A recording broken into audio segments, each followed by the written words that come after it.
ସେବେ ଲଘୁଚାପ ଜନିତ ଲଗାଣ ବର୍ଷା ଯୋଗୁଁ ଷାଠି ବାଙ୍କୁଡ଼ା ଗାଁ ନିକଟ ଦେଇ ପ୍ରବାହିତ ହେଉଥିବା ବୈତରଣୀ ନଦୀବନ୍ଧରେ 80 ଫୁଟ ଲମ୍ବର ଫାଟ ସୃଷ୍ଟି ହେବା ସହ ନଦୀବନ୍ଧ ଦବିବାରେ ଲାଗିଛି। ଯଦି ବୈତରଣୀରେ ସମ୍ଭାବ୍ୟ ବନ୍ୟା ପରିସ୍ଥିତି ଦେଖାଦେବ ତାହେଲେ ନଦୀବନ୍ଧ ସମ୍ପୂର୍ଣ୍ଣ ଭାବେ ଭାସିଯିବ ବୋଲି ସ୍ଥାନୀୟ ଲୋକେ କହିଛନ୍ତି। ପୂର୍ବରୁ ଏହି ନଦୀବନ୍ଧ ଦୁର୍ବଳ ଥିବାରୁ ଏହାର ସୁଦୃଢ଼ୀକରଣ ପାଇଁ ଗତ 3 ମାସ ତଳେ ଜଳସମ୍ପଦ ବିଭାଗ ପକ୍ଷରୁ 9 କୋଟିରୁ ଅଧିକ ଟଙ୍କା ବ୍ୟୟ ଅଟକଳ କରାଯାଇ ମାଟି ଓ ପଥର ପ୍ୟାକିଂ କରାଯାଇଥିଲା। କିନ୍ତୁ ନଦୀବନ୍ଧରେ ଅତି ନିମ୍ନମାନର କାମ ହୋଇଥିବାରୁ ଏପରି ଫାଟ ସୃଷ୍ଟି ହେବା ସହ ନଦୀ ମଧ୍ୟକୁ ଦବିବାରେ ଲାଗିଛି। ଯଦି ନଦୀବନ୍ଧ ଦବିଯାଏ ତେବେ ଆଖପାଖ 5ଟି ପଞ୍ଚାୟତର 21ଟି ଗାଁ ପ୍ରଭାବିତ ହେବା ସହିତ 20 ନମ୍ବର ଜାତୀୟ ରାଜପଥ କୁଆଖିଆ ଆଖଣ୍ଡଳମଣି ରାସ୍ତା ବିଚ୍ଛିନ୍ନ ହୋଇଯିବ।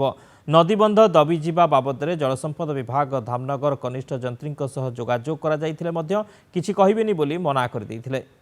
गत 2 मास है ये कम पथर पेकिंग कम चलूला नई पानी जी आसला स्रोत नदी नदी में पलाऊँ बोली कथा चली जाऊँगी कि देखो आप बंध पूरा फाट सृष्टि है ये जगह देखो बंध पूरा फाट सृष्टि है यही रोडटा जो अच्छी आपंकर यहाँ अच्छी जाजपुर आरडी की NH रास्ताटा तो ये बहुत गाड़ी यातायात हो बहुत लोक सुविधा सहयोग पाते श्रावणी भी आसला जदि ये बंध जदि धसी जाए जलमग्न हो 4टा पंचायत जलमग्न हम 20 ରୁ 25 गाँ भी ये बाधाप्राप्त हम सब जिनस चाषबास बहुत किसी नष्ट हम।